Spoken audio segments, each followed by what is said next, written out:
Graça e paz, irmãos. Vou terminar agora o tópico 7 e o tópico 8, que eu creio que a gente rapidamente termina. Embora a minha vontade é ficar falando aqui até o corpo cansar, mas temos que ter ordem em tudo, não é isso? Tópico 7, eu questionei a seguinte coisa: manifestar os dons de 1 Coríntios 12, ou seja, os dons dos quais nós estamos falando, é evidência de novo nascimento e maturidade como cristão, ou seja, é evidência de santidade.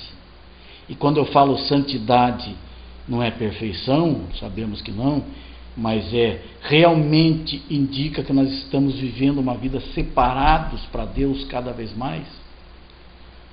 É necessário que oremos em línguas? É imperioso que a gente faça isso? E aí eu pergunto, e os frutos do Espírito Santo?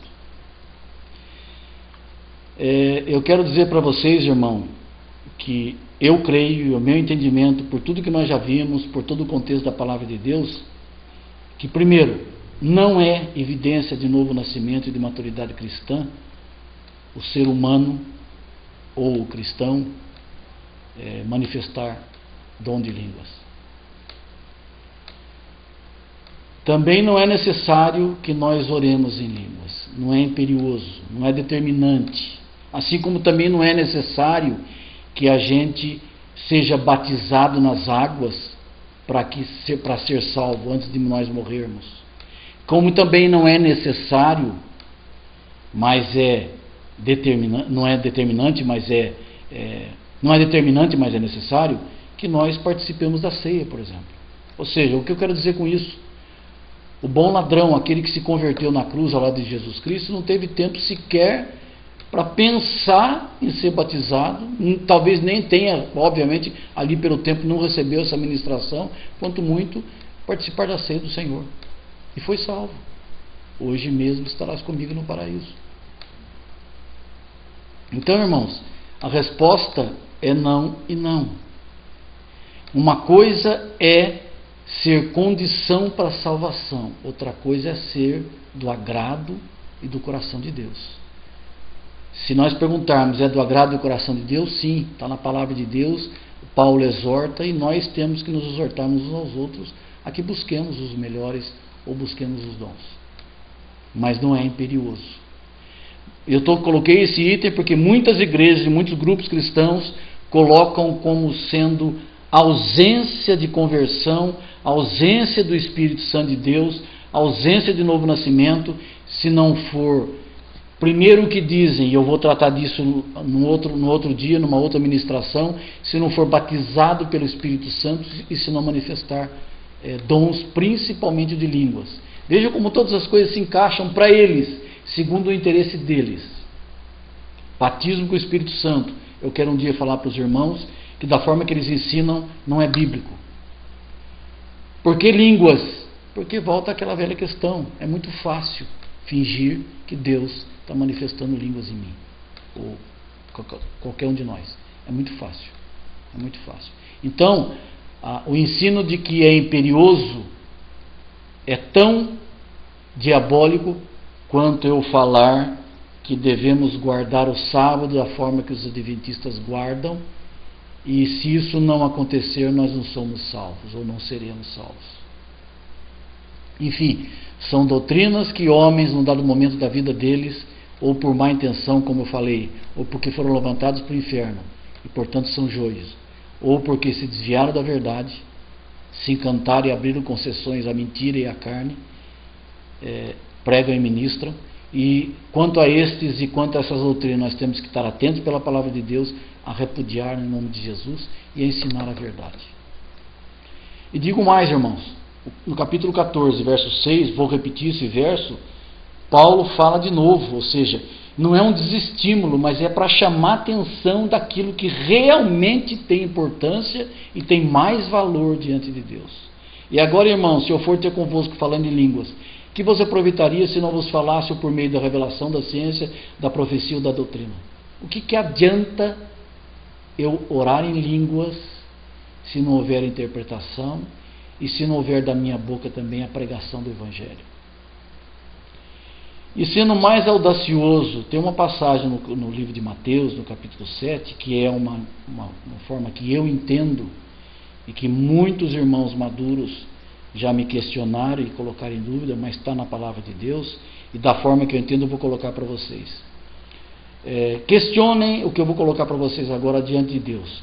Não é de extrema importância para a nossa salvação, porque nós temos confiança de que somos salvos pelo Espírito de Deus que está em nós, que isso testifica em nós isso, porque é pela fé e pela graça, não depende de nossas obras. Mas eu creio que homens, o contexto da palavra de Deus me dá isso. Existem fatos relatados no livro de Atos, alguns fatos, poucos, mas tem. Paulo fala também algumas vezes acerca desse contexto, dessas situações. E essa passagem do livro de Mateus, no capítulo 7, verso 18 em diante, diz assim: uma árvore boa não pode dar maus frutos, nem uma árvore má dar bons frutos. Toda árvore que não dá bom fruto é cortada e lançada no fogo. Logo pelos seus frutos os conhecereis. Jesus estava falando sobre os falsos profetas. Nem todo o que me diz Senhor, Senhor entrará no reino dos céus, mas aquele que faz a vontade de meu Pai que está nos céus. Ele está falando de entrar no reino dos céus e consequentemente ser salvo para a vida eterna. Naquele dia, muitos hão de dizer-me, naquele dia eu entendo como o dia do juízo. Pode perfeitamente ser, porque ele fala entrar no reino dos céus. Naquele dia muitos hão de dizer-me, Senhor, Senhor, não profetizamos em Teu nome, e em Teu nome não expelimos demônios, e em Teu nome não fizemos muitos milagres? Então, Jesus respondeu, então lhes direi claramente, nunca vos conheci, apartai-vos de mim, os que praticais a iniquidade. Todo aquele, pois, que ouve as minhas palavras e as observa, será comparado a um homem prudente que edificou a sua casa sobre a rocha. E ele continua. Eu destaco algumas coisas, alguns fatos que para mim estão muito claros nesse texto. Primeiro, quando Jesus fala que uma árvore má não pode dar bons frutos, ele não está querendo dizer que na aparência essa árvore não deixe de gerar bons frutos. A questão é por que ela gera os bons frutos ou os maus frutos. Ou seja, Jesus está perfeitamente chamando o que tem aparência de bons frutos como iniquidade. Eu vou me explicar. Mais à frente ele diz assim: naquele dia hão de dizer-me, Senhor, Senhor, não profetizamos em Teu nome não expelimos demônios, em Teu nome não fizemos muitos milagres? Jesus, quando ouvir isso, e ele contesta, diz que foi praticada iniquidade, ele não desmentiu que esses homens operaram realmente milagres. E se esses homens tivessem operado realmente milagres, em nome de Jesus Cristo, segundo a vontade de Deus, porque tinham uma vida reta diante de Deus, eles teriam praticado bons frutos. Mas Jesus chamou esses frutos, esses atos, aqui no sentido de ato, não de transformação do caráter da alma humana, ele chamou de iniquidade. Por quê? Porque embora esses homens tenham praticado maravilhas, e certamente o fizeram em seu nome, Senhor, Senhor, não profetizamos em teu nome, Jesus não negou os atos dele. Ele não disse, não, vocês praticaram iniquidade porque vocês estão mentindo, vocês não fizeram nada disso. Ele não nega. Ele simplesmente diz, eu nunca vos conheci, apartai-vos de mim, os que praticais a iniquidade. Ele chamou de iniquidade isso que tem aparência de bom, que de fato é bom. E o segredo está aqui, nunca vos conheci. Essa palavra no grego, ela é colocada em alguns outros contextos no Novo Testamento. Ele diz assim, é como se ele dissesse, eu nunca tive intimidade com vocês, e vocês nunca tiveram intimidade comigo. Vocês fizeram essas coisas, mas não foi porque tinham intimidade comigo, porque o nome de Jesus tem poder. Eu trago isso, irmãos, para os dias de hoje, ou para os dias da história da igreja. E se a gente começar a analisar a história da igreja, e mesmo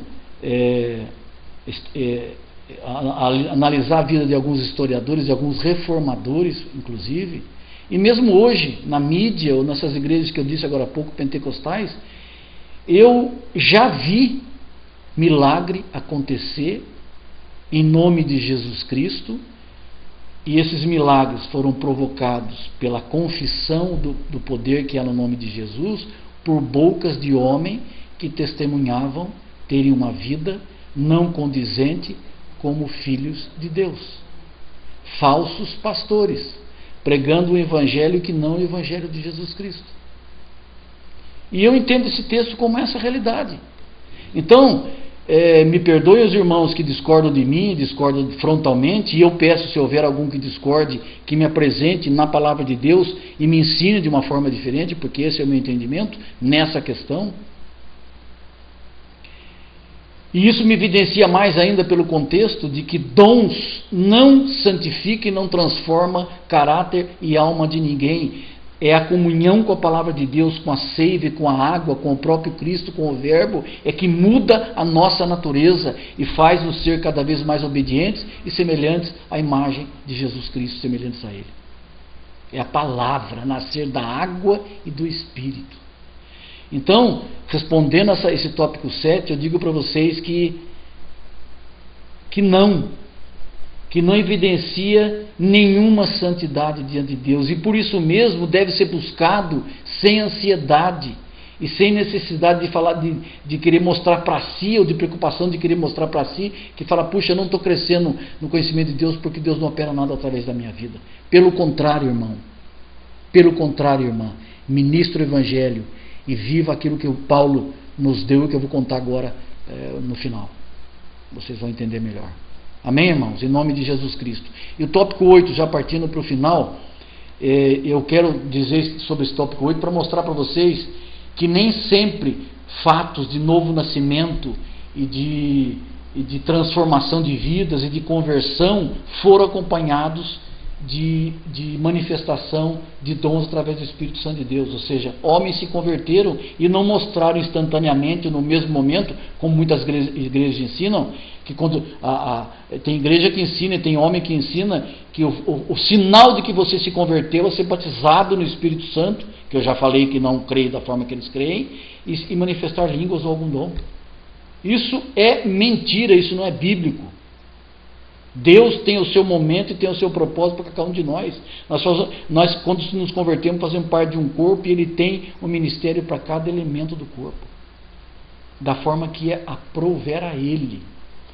Então a resposta: houveram situações especiais de novo nascimento ou similares em que os dons não se manifestaram na Bíblia? Sim, eu destaquei alguns, mas com certeza tem outros.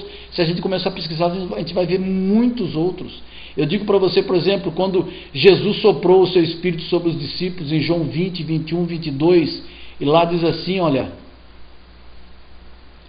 21, disse-lhes, pois Jesus outra vez, paz seja convosco, assim como o Pai me enviou, também eu vos envio a vós. E havendo dito isso, soprou sobre eles e disse-lhes, recebei o Espírito Santo, uma unção que o Senhor distribuiu neles naquele momento. Eu vou falar disso num futuro breve aí, sobre a questão da unção do Espírito Santo, a presença do Espírito Santo no novo nascido, naquele que se converteu, batismo, unção, cheio do Espírito. Eu vou falar sobre tudo isso em nome de Jesus. Mas aqui, por exemplo, eles receberam, ou neles foi conscientizado que neles habitava o Espírito Santo de Deus, e eles não manifestaram nenhum dom. A outra passagem que eu quero dizer para vocês é na conversão do eunuco. Então Filipe, lá no Atos 8, 35 em diante, então Filipe, abrindo a boca e começando nessa escritura, que era Isaías 53, ele anunciou a Jesus. E indo eles caminhando, chegaram ao pé de alguma água, e disse o eunuco, eis aqui água, que impede que eu seja batizado? E disse Filipe, é lícito, se crês de todo o coração. E respondendo ele, disse, creio que Jesus Cristo é o Filho de Deus. E mandou parar o carro, e desceram ambos a água, tanto Filipe como o eunuco, e o batizou. E quando saíram da água, o Espírito do Senhor arrebatou a Filipe, e não ouviu mais o eunuco, e jubiloso continuou o seu caminho. Não houve manifestação de línguas, amados. Na conversão de Paulo, Jesus Cristo amado, quando lá no livro de Atos, no capítulo 9, ele teve aquele encontro do Senhor no caminho de Damasco, caiu no chão e conversou com Jesus Cristo. Depois ele foi tomado de uma cegueira, e ficou assim um tempo, e também não houve manifestação nenhuma em Paulo, aquele homem que o Senhor disse, importa o quanto ele sofrerá por amor do meu evangelho, por amor a mim. A outra passagem é após Pedro e João estarem perante o Sinédrio, no capítulo 4 do livro de Atos, e os apóstolos davam com grande temor testemunho da ressurreição do Senhor Jesus, e em todos eles havia abundante graça. E no verso 32 do capítulo 4 diz assim, e tendo aí, do 4:31 do livro de Atos, e tendo orado, moveu-se o lugar em que estavam reunidos, e todos foram cheios do Espírito Santo e anunciavam com ousadia a palavra de Deus. Eu vou ministrar para vocês o que eu tenho de entendimento sobre estar cheio do Espírito. Não é o que muita igreja pentecostal erradamente ensina em nome de Jesus, mas está aqui, existe, é fato. No batismo de Lídia, no livro de Atos, no capítulo 16, e no dia de sábado saímos fora das portas para a beira do rio, onde se costumava fazer oração, e assentando-nos, falamos às mulheres que ali se juntaram, e uma certa mulher chamada Lídia, vendedora de púrpura, da cidade de Tiatira, e que servia a Deus, nos ouvia, e o Senhor lhe abriu o coração para que estivesse atento ao que Paulo dizia. E depois que foi batizada, ela e a sua casa, obviamente a casa creu, nos rogou dizendo, se haveis julgado que eu seja fiel ao Senhor, entrai em minha casa e ficai ali, e nos constrangeu a isso. Ela também não expressou nenhuma manifestação de dom. Na conversão do carcereiro e da sua casa, Atos 16, ele estupefado com o que tinha acontecido com os apóstolos dentro do cárcere, ele creu, e a sua casa com certeza depois da ministração dos apóstolos também creram. Muitos ensinam também errado aqui, porque ele creu, a casa veio a crer. Meu Deus do céu, a salvação individual, mas também aqui não houve manifestação. Então, irmãos, em nome de Jesus Cristo, é isso que eu tinha para vocês acerca dos dons. É como eu falei agora há pouco, se a gente buscar mais o Senhor, mais Deus vai nos mostrar. Mas eu peço em nome de Jesus Cristo, que se vocês quiserem, está gravado aqui, mas eu te passo para vocês todas essas passagens, todo o contexto que eu marquei. É um rascunhão, mas o Senhor me fará ordenar. E eu peço em nome de Jesus Cristo, que vocês se atentem à palavra de Deus. Entendam isso em nome de Jesus. Importa que vocês, eu e todos nós cheguemos no último dia de nossas vidas, no último segundo de nossas vidas, permanecendo salvos, crendo que a morte e a ressurreição de Jesus Cristo nos resgatou do pecado e nos salvou para a vida eterna. Isso que importa. E o conselho, a exortação que a palavra nos dá, e eu dou a vocês agora, é para que isso ocorra, permaneçam crescentemente na palavra de Deus, na comunhão, no partir do pão e na oração. Mas inicial e principalmente, isso é fundamental, recebendo do alimento da palavra de Deus todos os dias, todos os momentos, o quanto mais possível. Conheçam ao nosso Deus. Não sejam irmãos levados pelo vento de qualquer doutrina. Sondem a palavra de Deus. Não creiam exatamente no que eu falei para vocês agora, porque se for pelo Espírito Santo, vocês vão crer. Mas se duvidam, se questionam, porque ouviram de alguma outra forma, meu Deus do céu, vão à palavra de Deus e sondem. Batam, procuram, sondam, não conheçam a palavra, buscam entendimento. Meu Deus do céu, está aí todo um recurso de informação para que a gente possa aprender mais de Deus. Mas sempre façam o seguinte: aprendam a palavra pela própria palavra, em nome de Jesus. E deixando agora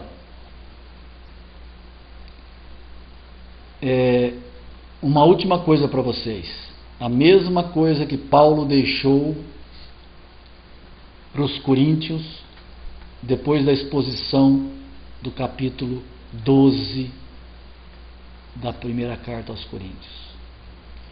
No finalzinho do capítulo 12 ele diz assim: olha, mas eu vou lhe apresentar agora um caminho sobremodo excelente. É como se ele dissesse o seguinte: olha, vocês podem até deixar isso tudo de lado, a questão dos dons, de profecia, de tudo mais, mas isso que eu vou falar para vocês agora, vocês têm que se ater e buscar, que é o que eu tenho falado para vocês, a questão dos frutos do Espírito Santo. Eu não vou repetir para vocês agora todo o capítulo 13 de 1 Coríntios, mas eu exorto vocês que leiam atentamente, porque um dia eu quero ministrar somente sobre esse capítulo. Mas leia atentamente 1 Coríntios 13 e vejam a forma que Deus quer manifestar o amor dele em nós constantemente. E também lá no livro de Efésios, no capítulo 5, verso 22, perdão. No livro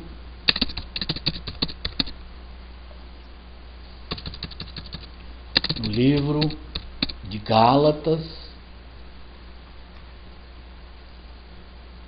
peraí, meu amado, no livro de Gálatas, eu troquei Efésios por Gálatas, é a mente do velho aqui, do idoso. Eu estou com quase 60 anos, irmãos. Estou passando uma fase difícil devido ao desemprego, isso gera estresse, mas tenho certeza absoluta que é uma fase que Deus está me abençoando muito e me aproximando muito da palavra dele por consequência.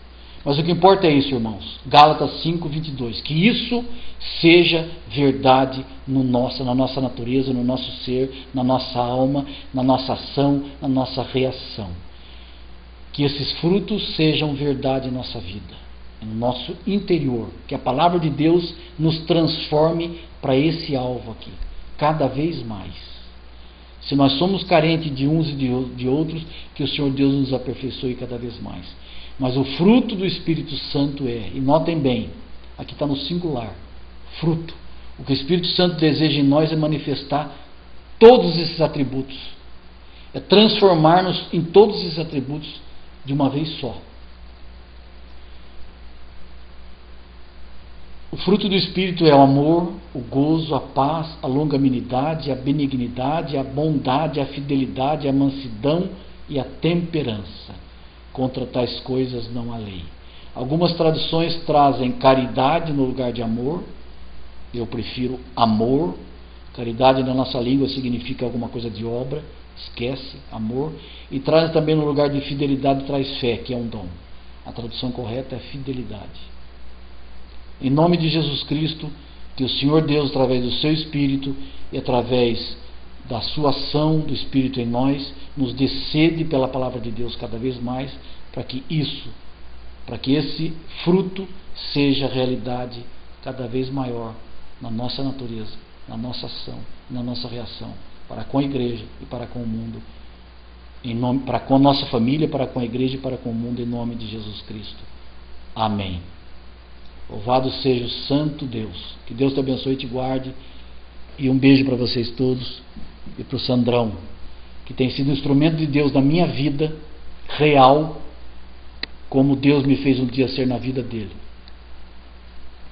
Pelas exortações e pela comunhão do Sandro, Deus tem me mantido em pé, com sede pela sua palavra, e a sua palavra tem me mantido em pé. Em nome de Jesus. Amém. Eu te amo, Sandro. Eu amo vocês, irmãos. Graça e paz.